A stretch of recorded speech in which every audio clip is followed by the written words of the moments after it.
So, you want to know how I got here? Yeah, I'll tell you my story.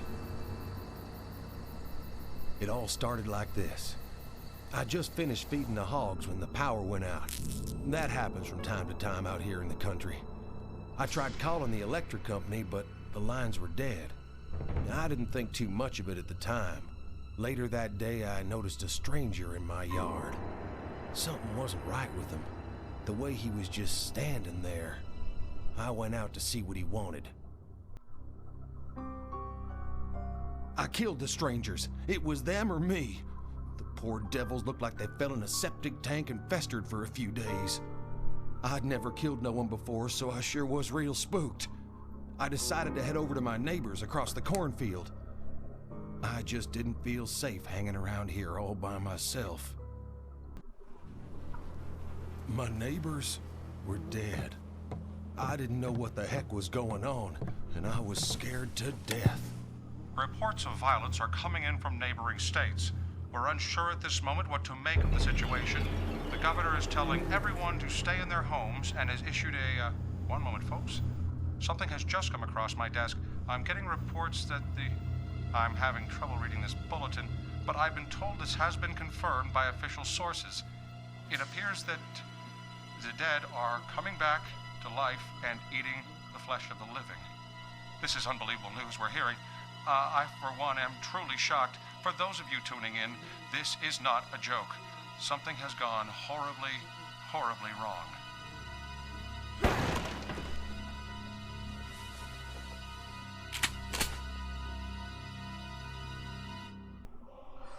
I did what the man on the TV said and stayed on the farm as long as I could. I got by okay, but those corpses kept coming. The shortwave radio said that the military had some safe houses set up in the city. I was running low on supplies and starting to go crazy all by myself. I had nothing to lose. The city looked like a war zone. Roads everywhere were blocked. I didn't know where to go until I noticed a flicking light in the hospital up ahead. Someone was signaling SOS. I wasn't gonna let a few blocked roads stop me from getting to another living person. I'd go on foot. A doctor was on the intercom. He had locked himself in a security room. I had to find him. The doctor had come for supplies a few days ago. The men he was with were murdered by those living dead. Once the killing started, he locked himself in this room. It kept him safe, but now he couldn't get out. The doctor said that if I went to the basement, I could open the door by flicking an electrical switch down there. First, I needed his pass card to get into the basement. He buzzed me into the offices so I could fetch it. The whole hospital was burning down. I needed to grab the doctor and get out of there.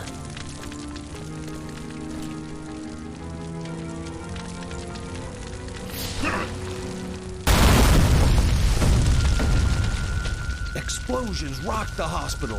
No time to think. I just had to save myself. I made it out of the hospital, but I still wasn't safe. There was a police station nearby. I figured I could get me some serious firepower there. This was sure glad to be free, but what would we do now? The radio said there was a safe house and an old theater nearby. We could go there, but the city streets were too dangerous to travel on foot. There were too many of those mindless walkers out there. My new friend Otis had a plan. Otis had an 18-wheeler cab in the impound lot. He would get it and pick me up, and then we'd make for the theater. My job was to cover him from the roof. First, I needed a rifle with a scope, and I was in the right place to find one. Otis was ready to run to the truck. I didn't have many bullets in the sniper rifle, so I had to be careful. I couldn't let a single one of them get to him. Otis barely made it to his truck when a bunch of them attacked. I saw him wave and yell something. All I caught was theater, and then he drove away. I was alone again.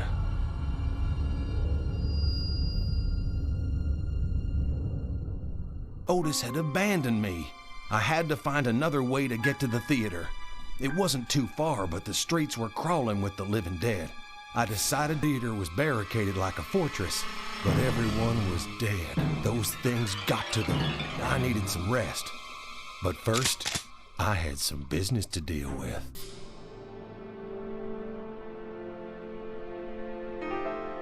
I woke up to honking.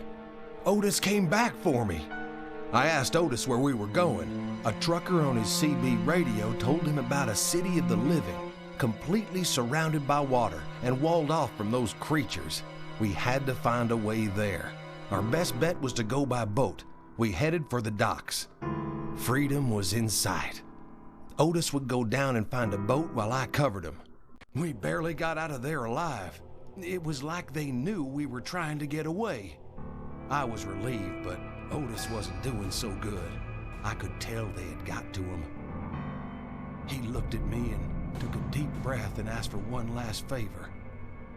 It made me sick to my stomach, but I had to do it before he turned into one of them, a living dead.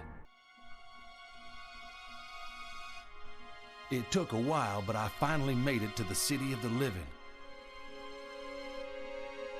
People from the city were trying to get supplies across the river, but the drawbridge wasn't working. They asked me for help, and I just couldn't say no.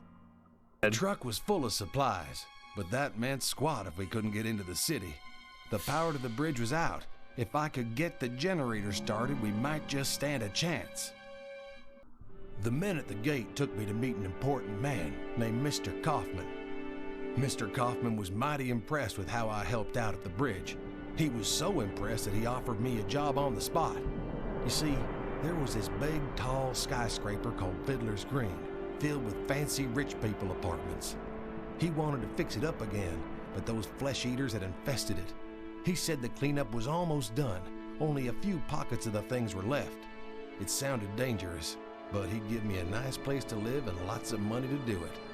Besides, Mr. Kaufman said that by doing this, I'd be helping out a lot of people. Good people, just like me. And that's how I got from the farm to the top of Fiddler's Green. Inside the city, life went on. Kaufman opened his fancy tower. Only the rich and famous were welcome, but that's a whole different story.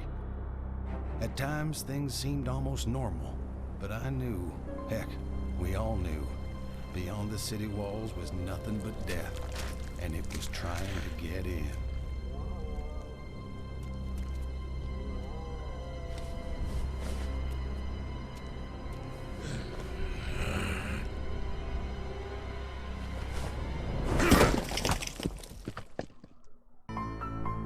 Dude,